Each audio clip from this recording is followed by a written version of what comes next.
Hello and welcome to Wineskins, a program featuring reflections on the lives of the saints and the sacred scriptures, along with a variety of topics and issues from a Catholic perspective. I'm your host, Father Jim Korda. Our show is sponsored by the Annual Bishop's Appeal, the Catholic Communication Campaign, and St. Paul's Catholic Books and Gifts, a division of the Society of St. Paul. On our show today, I will interview Jessica Robinson from St. Vincent de Paul Society. We will also hear more about the life of St. Stephen and the readings for this fourth Sunday of Advent. That and more on Wineskins. Catholic Charities is an important part of the life of the Church and her members. To tell us more is Nicole Kelley. The holidays are supposed to be a time of joy and celebration. However, for some people, they are anything but. Stress and anxiety may cause people to experience loneliness and lack of fulfillment. For many of the people that Catholic Charities serves, they may experience the anxieties of the holidays on top of life's daily struggles. Many people will still struggle with how to pay the rent, a utility bill, how to put food on their table, or worry about how to buy their children Christmas presents. Still others worry about how they will pay for their prescription medication or how they will get transportation to their next doctor's appointment. For Catholic Charities staff members, these struggles are real because we deal with them every day, whether it is the holiday season or not. But it is not hopeless. We can help. That is why we do what we do, because we know that we are making a difference in the lives of others. We provide help and hope during the holidays and every day. However, we can't do that without you. So as you are sitting around enjoying the warmth of a fire, the company of good friends and family, or a good meal, think about what it means to you to provide help and hope to those in need. What are you going to do to help others around you? I work in the administrative offices for Catholic Charities. I provide support to the 3 agencies in the 6 counties that we serve. I am responsible for finding funding sources to support the agencies in the work that we do. I write grants as a resource for income. I plan fundraising events and other special projects to promote the work that Catholic Charities does out in the communities. Another large part of my job is to update and monitor the organization's website. We keep a lot of very helpful information on our website. If you have not visited before, you should. The address is www.ccdoy.org. We keep our website up to date and have special events, program information, and other important news events to keep employees, clients, and donors up to date. Social media is also an important part of keeping everyone current in a very timely fashion. Catholic Charities is on Facebook, Instagram, Twitter, and Pinterest. Social media is one of the fastest growing industries in the world. That means that most of our employees, clients, and donors will use one of these platforms throughout the week. We post several times per week on each one of these social media pages. If you have not visited any of these social media sites, maybe it is time that you do. You could like us on Facebook, follow us on Twitter or Instagram, pin us on Pinterest, or do all of the above. We would love to have more interaction in the new year and watch our social media venues grow. We love comments and suggestions. We want you to interact with us. We can only do so much without you. So I ask again, what are you going to do to help others around you? Here are a few suggestions. You can learn more about the issues that impact the human family by visiting our website or by following us on our social media venues. You could share what you have learned with a friend or relative. You could find out how you could volunteer or get involved to help. There are many opportunities available throughout the year. Pray that we respond compassionately to those we encounter who need our assistance. And pray for those living in poverty, that they may find the help and hope they need to overcome their despairing situations. At this time, I wish to thank you for all of your support and dedication to Catholic Charities in the Diocese of Youngstown. We cannot do what we do without all of you. I wish all of you a joyful, bright, and a very Merry Christmas and a blessed New Year, from our hearts to yours. For Wineskins, this is Nicole Kelley. The Feast of St. Stephen is celebrated on Tuesday. To tell us more about this first martyr of the early church is Tom Anderson. He is from St. Charles Church in Boardman. The Feast of St. Stephen, which is listed in the Martyrology of Nicodemia in 361, has been celebrated in the West since the 5th century. However, the date of the feast at Constantinople was fixed at December 26th. St. Stephen was a deacon in the early church and had been assigned by the apostles to distribute food to the poor. We read in the Acts of the Apostles that he worked great signs and wonders among the people, and that certain Jews would engage him in argument, but he always confounded them with his wisdom. Ultimately, they made false charges against him, brought in false witnesses, and succeeded in having him stoned to death. The relics of St. Stephen were discovered near the north gate of the city of Jerusalem, and the Bishop of Jerusalem had the relics transferred to St. Sion near the cenacle. Later, a basilica was constructed in his honor, and the relics were transferred there in 439. The basilica was destroyed by the Persians in 614 and eventually replaced by an oratory. It was again destroyed in 1187. After the excavations in 1882, the church was rebuilt and consecrated in 1900. It stands near the École Biblique of the Dominicans. The distribution of St. Stephen's relics to Prague, Northern Africa, Constantinople, and Rome has served to foster devotion to this saint. The Church of St. Stephen in Rome is one of the Lenten station churches. In the opening prayer at Mass, we ask that we may love our enemies in imitation of St. Stephen, who prayed for his persecutors. St. Augustine pointed out that this saint had the privilege of having his martyrdom described in the Acts of the Apostles, chapters 6 and 7. In many ways, his court trial and martyrdom were similar to what Christ experienced during his passion. The first antiphon for the Office of Readings states that during his martyrdom, Stephen looked to heaven and saw the glory of God and Jesus standing at the right hand of the Father.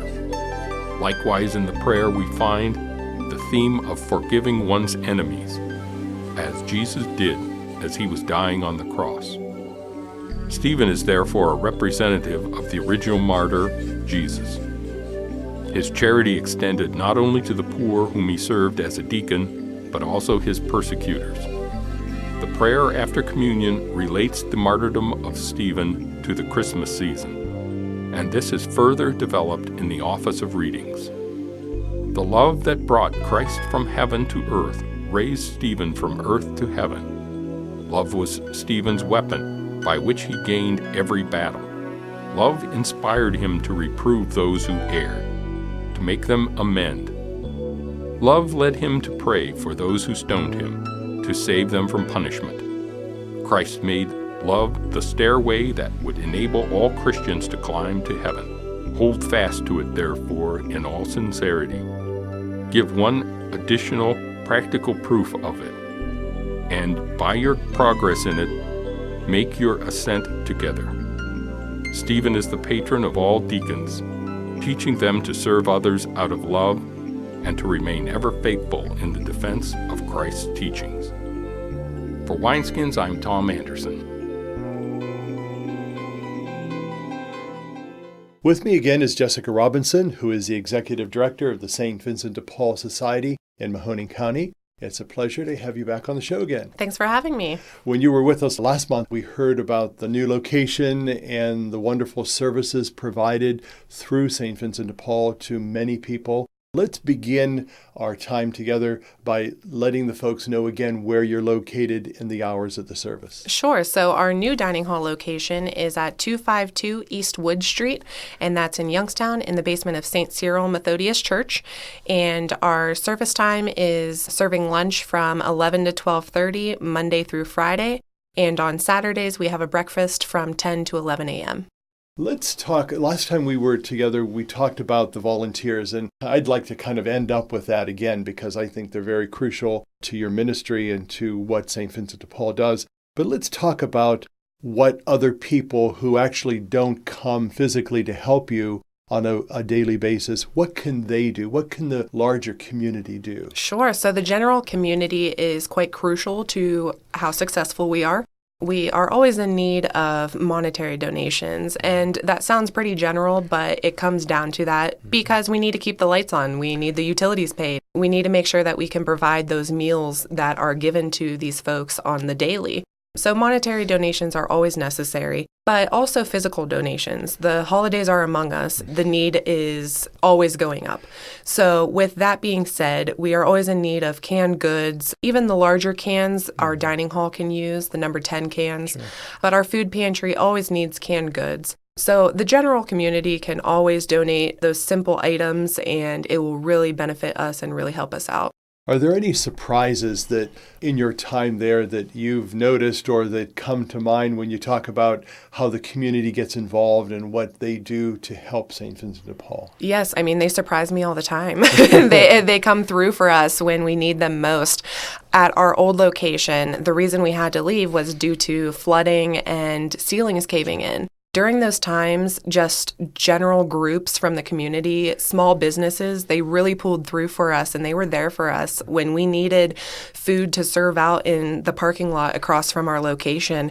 Subway came through for us, and they provided sandwiches, So just simple businesses like that, they really surprise us, and they always show up for us when we need them. That's great. Let's talk about St. Vincent de Paul down the road. You had mentioned, if I remember in the last interview, that it would be wonderful if St. Vincent de Paul didn't have to be there because everyone would be fed. Yes. But that obviously is not the reality nowadays. So what would be the future hope or kind of future goals of St. Vincent de Paul? Growth. It's a simple answer of growth. I hope to see in the near future that we grow out to Ashtabula. It's a lot of rural farmland, and it's families out there that if their crops don't go the right way, they need us.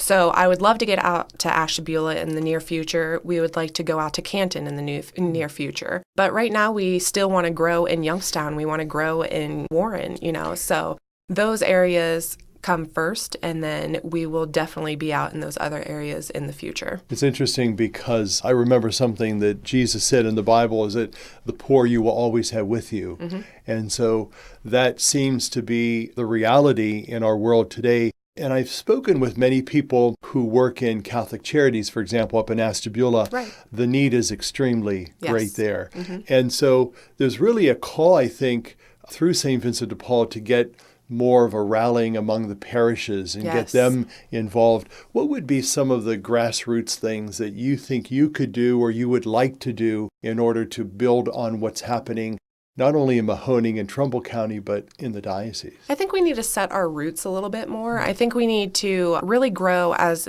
parishes as well. We're always looking for new membership within our parish conferences. I think it's very important to be active in your parish, and then it'll grow out to us as the St. Vincent de Paul Society. So see if you can join your St. Vincent de Paul conference. See what they need, because it starts with our conferences, and the conferences make up the district. So I definitely think we need to plant our roots a little bit deeper before we can get out to those other areas. But like you said, we need to rally up those parishes because they are what we set our roots in. I'd like to mention something to the folks that are with us. Obviously, radio is not a visual medium, but for the folks that are listening, you are a young person. Yes. How do you get more young people involved in these conferences?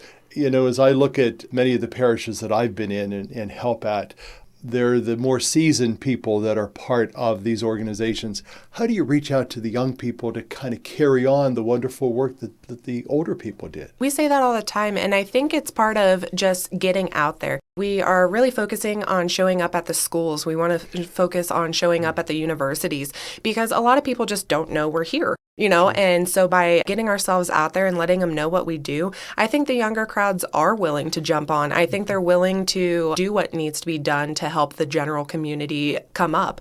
And so I think they're willing and abled, and that's what we need. So it's just about getting out there to the schools and universities. We know that this past summer and fall, we experience in our country and in the Caribbean some very devastating effects of Mother Nature. Yes.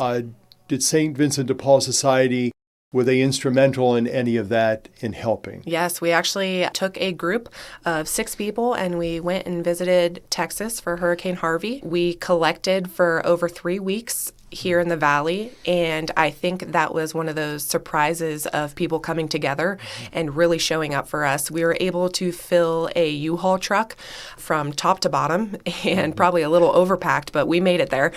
And it was quite a heart-wrenching but humbling experience.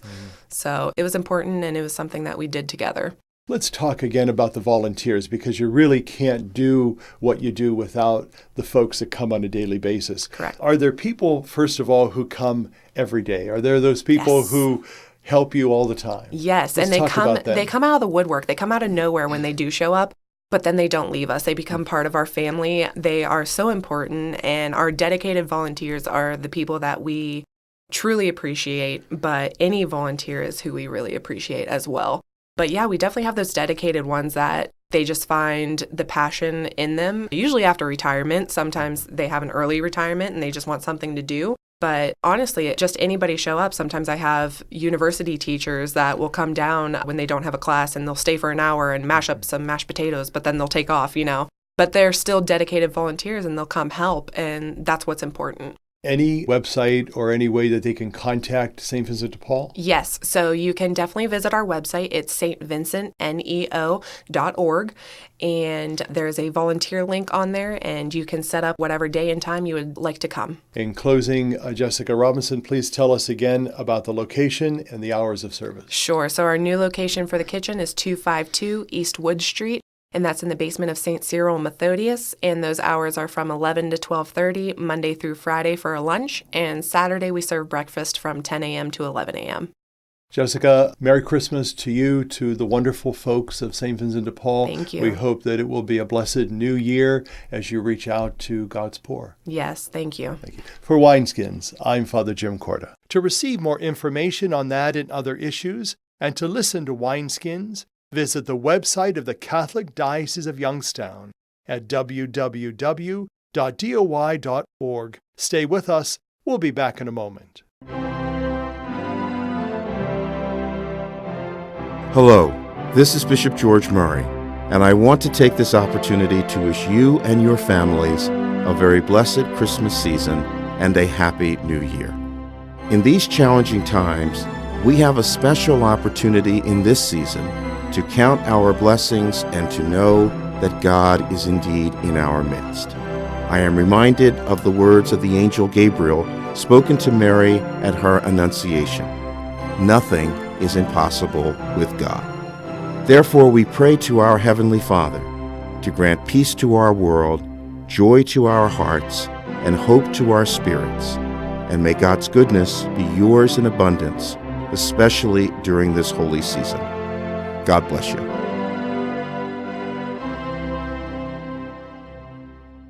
What have you done for your marriage today? I gave my wife a hug this morning. I told her I love her. I did her hair this morning. I think it looks pretty good. I cooked my husband's favorite breakfast. I bought her an orchid. What have I done for my marriage today? I sent my husband a love email. I read the newspaper to my wife, and it cracked her up. She's still laughing. What have you done for your marriage today? Make a change for the better. Need help? Go to foryourmarriage.org, a message from the Catholic Church. 33 million Americans have descended into poverty. And as their futures fall, so does our nation's. Our song today is by the Kellenberg Memorial High School Choir. It is from their CD entitled Upon a Midnight Clear.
Our scripture reflections for this fourth Sunday of Advent will be by Father Peter Totelben. He is from St. Dominic Church in Youngstown. The readings today give us a particular way of thinking about the imminent birth of Jesus. We read about the temple, which King David wants to build, and we read about the Annunciation to Mary. Today's readings are meant to teach us that the temple is the special place of God's presence, but that the real and everlasting temple is the body of Jesus, and our God's body is just what we celebrate at Christmas, and that members of Christ's body become living stones in this temple. In ancient times, the temple was to be a special place of God's presence. The splendor of the temple is supposed to show us how things are full of life and beauty when God is present. The solidity of the temple is supposed to remind people of God's fidelity to his people. Even the gathering of the people in the temple for worship is supposed to indicate how God's loving presence brings his family together. All in all, the temple was meant to be a little piece of paradise. It's supposed to remind us of the paradise we lost, and it's supposed to remind us of the paradise that we hope to regain. But the temple of the Old Testament, the temple that King David hoped to build, was not the definitive temple for the people of God. The real and definitive temple is the body of Jesus. You see, there's two problems with earthly temples. They're paltry relative to the glory of God, and eventually they fall apart. In our first reading, David, in his way, notices these two problems and resolves to try to do something about them. He wants to build a grand and permanent structure. A noble thought, but not an accurate one. In comparison with God, the grandest temple that David could build would hardly be better than the tent he was replacing. In fact, it's not for David to provide for the Lord. Rather, the Lord will provide for David. The Lord makes a promise to David. David will have an eternal glorious heir and an eternal glorious temple. The real temple that God was going to build is the body of Jesus, the Son of David. The temple of the new covenant, the true place of God's presence on earth, is the body of Jesus. This temple is the definitive one because it lacks all of the problems of temples made by human hands. The temple is a divine person, therefore adequate to the glory of God. And since it's a divine person, the temple is imperishable and everlasting. This is what we wait for with such joyful hope and expectation, the advent of our God's body, his true dwelling place on earth, his true temple. What happens in this temple when God is present? He makes things right. When Jesus walks on the earth, the blind see, the lame walk, and the poor have the good news preached to them. When Jesus gazes into the eyes of his people, he brings God's justice and mercy and God's consolation. When we look at Jesus, we get a glimpse of the Eden which we lost. We see what Adam was supposed to be like. And in Jesus, we get a glimpse of the paradise of that kingdom which we're to look forward to. And in Jesus, we see the lengths that God is willing to go to in order to bring this about. Now, this true temple, which is Jesus' body, is not a building that we're supposed to go to. It's a building that we're supposed to become a part of. For the church is Christ's body, and we are all members of it. We are living stones of the true temple of the body of Jesus. God comes to his world through us, through you and me. That's our vocation as Christians. And the perfect example of this, of course, is Mary. And that's why we read about her in the gospel today. Of all of the adornments of the temple of God, she is the loveliest, the most beautiful. Jesus turned her into his temple, and because of this action of God in her life, she was able to turn her heart to the Lord, and she was able to turn in mercy and compassion toward others. Today, we can ask for her intercession so that we can become more lovely, more beautiful stones in the temple of God. For Wineskins, I'm Father Peter Totelben. Like Mary, we can give ourselves to God and to others. From that will come the satisfaction of knowing that you have given the best gift of all. To know that is worth more than all the prestige and power in the world. Wineskins is made possible by the annual Bishop's Appeal, the Catholic Communication Campaign, and St. Paul's Catholic Books and Gifts. The program is produced by CTNY, the Catholic Telecommunications Network of Youngstown. I'm your host, Father Jim Korda, wishing you a blessed Sunday and a Merry Christmas and a safe holiday week.